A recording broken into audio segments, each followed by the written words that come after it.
வாழைப்பூ பொடிமாஸ். Vitamin A, C, E, fibre, potassium, magnesium என்று பலவிதமான சத்துக்களை கொண்டது இந்த வாழைப்பூ பொடிமாஸ். இது எப்படி செய்கிறது அப்படின்றத நம்ம பார்க்க போகிறோம். யாருக்கெல்லாம் நல்லதுன்னு கேட்டிங்கன்னா, அதனுடைய சுவை துவர்ப்பு சுவை. அப்போது இந்த பெரும்பாடுன்னு சொல்லக்கூடிய அதிகமாக இரத்தப்போக்கு இருக்கிறவங்க, மூலம் ஏற்பட்டு அதனால் அதிகமாக இரத்தப்போக்கு இருக்கிறவங்க, அதுக்கப்புறம் இந்த கிட்னியில் பிரச்சனை இருக்கிறவங்க, இவங்க எல்லாருமே இதை தாராளமாக சாப்பிடலாம். இதற்கு இந்த பொடிமாஸை செய்வதற்கு தேவைப்படும் பொருட்கள்: ஒரு பூ, அதாவது வாழைப்பூவை நல்லா சுத்தப்படுத்தி உள்ள அந்த நீளமாக பிளாஸ்டிக் மாதிரி இருக்கும் பாருங்கள், அதெல்லாம் எடுத்து வீசிட்டு சின்ன சின்னதாக பொடிஞ்சு அரிஞ்சு வச்சுக்கணும். சிலர் என்ன பண்ணுவாங்க, மோரில் போடுவாங்க, அதை கருத்து போகாமல் இருக்க. நீங்கள் முதல்ல அதை வேகமாக க்ளீன் பண்ணி சின்னதாக வெட்டி உடனடியாக சமைச்சிட்டிங்கன்னா அதிகமாக அது கருத்து போகாது. கொஞ்சமாக நீரில் போட்டு வச்சுக்கிட்டிங்கன்னா அந்த நீரையே நம்ம உபயோகப்படுத்திக்கலாம். அடுத்தது 10 சின்ன வெங்காயம், சாம்பார் வெங்காயம் என்று சொல்லக்கூடியதை நம்ம ரெடி பண்ணி வச்சுக்கணும்.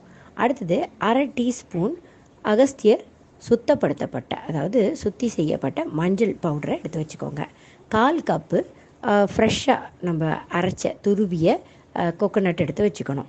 அதுக்கப்புறம் தேவைக்கு அகஸ்தியர் பியூரிஃபைட் ஹிமாலயன் சால்ட் எடுத்து வச்சுக்கோங்க. 1/2 டீஸ்பூன் கர்னல் கோகோனட் ஆயில் எடுத்து வச்சுக்கோங்க.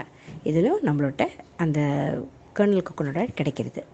இதை எப்படி செய்யணும் அப்படின்னு பார்த்தீங்கன்னா, அதிகமாக எண்ணெய் ஊற்றக்கூடாது. முதல்ல கொஞ்சமாக எண்ணெய் ஊற்றி, அதுக்கப்புறம் அதில் கொஞ்சம் உளுந்து, கொஞ்சம் பருப்பு இதெல்லாம் போட்டு நல்லா வதக்கி, அதுக்கப்புறம் வெங்காயத்தை போட்டு நல்லா வதக்கணும். வெங்காயம் போட்டு நல்லா வதங்கி அதை நல்லா செவந்து வரும்போது இஞ்சி பூண்டு கொஞ்சம் அரைச்சி வச்சுக்கிட்டு போடலாம். இஞ்சி பூண்டு சாப்பிடாதவங்க அதை போட தேவையில்லை. அதுக்கப்புறம் நம்ம வச்சுருக்கிற அந்த வாழைப்பூவை போட்டு நல்லா வதக்கி எடுக்கணும். இப்படி வதக்கி எடுக்கும்போது கிட்னி பேஷண்ட்ஸ்க்கு நம்ம மிளகாய் சேர்க்கக்கூடாது என்பதால், பருப்பு புரோட்டீன் வகைகள் அதிகமாக சேர்க்கக்கூடாது என்பதால் அவங்க இந்த சில்லி எதுவுமே இல்லாமல் கொஞ்சம் மல்லித்தூளும் சீரகத்தூளும் போட்டு அதை வதக்கி நல்லா வெந்த பிறகு அப்படியே அந்த எண்ணெய் மாதிரி வதங்கி வரும்போது அதை எடுத்து வச்சுக்கிட்டு தாராளமாக சாப்பிடலாம். இதுதான் வாழைப்பூ பொடிமாஸ் செய்யும் விதம். நமஸ்காரம்.